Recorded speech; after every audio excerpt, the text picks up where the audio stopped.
guys, today we're making cowboy candy with fresh jalapenos from the garden. I had my son go film the jalapeno plants for you since I am still recovering from this fractured foot.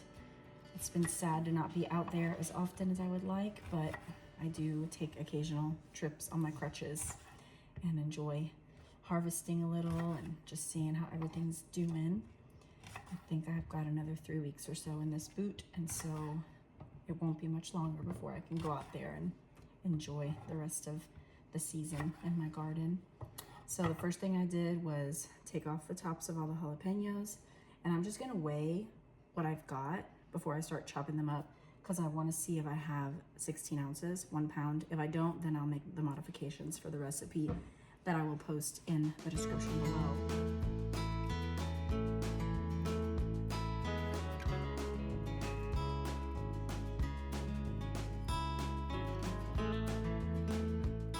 Whenever I cut the jalapenos, I could feel very light, mildly, it's not intense, the pepper, and like I could taste it in my throat and I could smell it, and it reminds me of this one day in high school. This will tell you about the kind of high school I went to.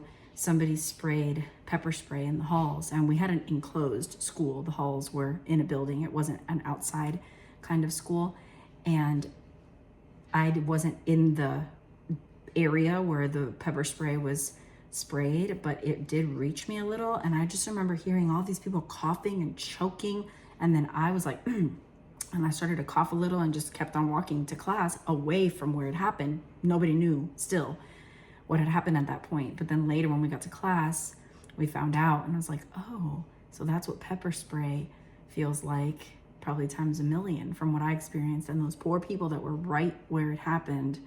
Craziness. So it's really wild that peppers are so powerful.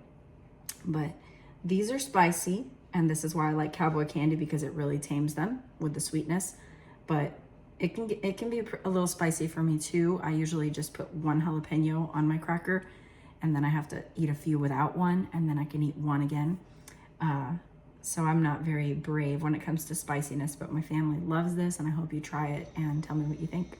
So we've got about 8 ounces of 1/4 inch thick sliced jalapenos, and we're gonna put them together with some other ingredients on the stove for about 10 minutes.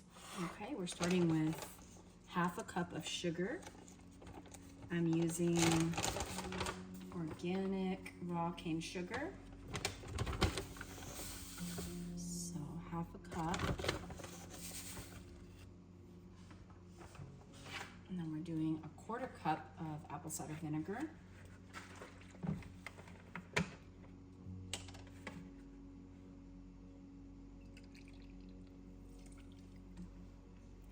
and we're going to do 1/2 teaspoon of garlic powder, onion powder, and salt. So we'll get the salt in first.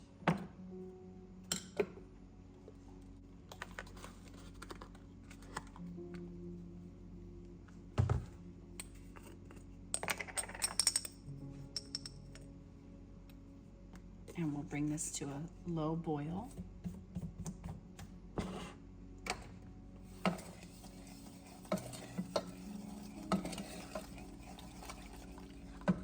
Once this is well combined, we're going to add all the jalapenos.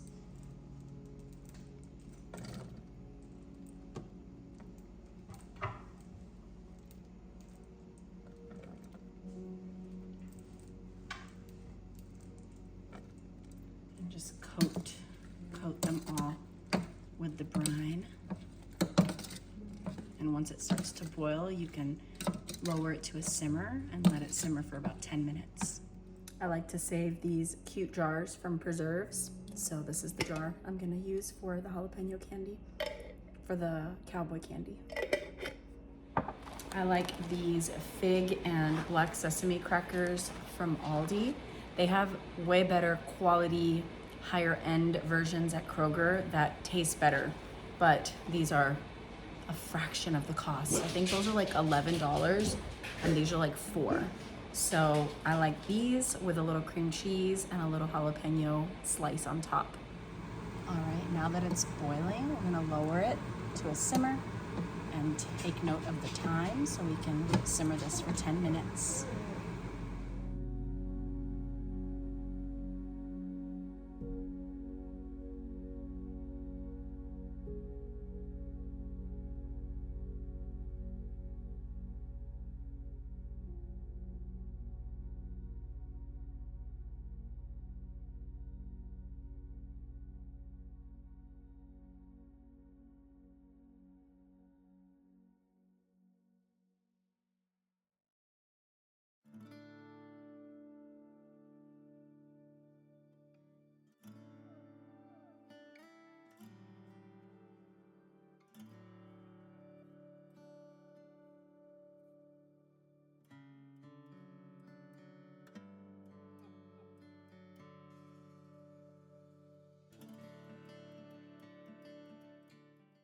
The cowboy candy we made today won't be ready till tomorrow, but I had a little left from our last batch and I wanted to show you how we eat it. So I really, really hope you guys try this. I'd love to know what you think. If you do, have an awesome day. Thanks so much for joining me.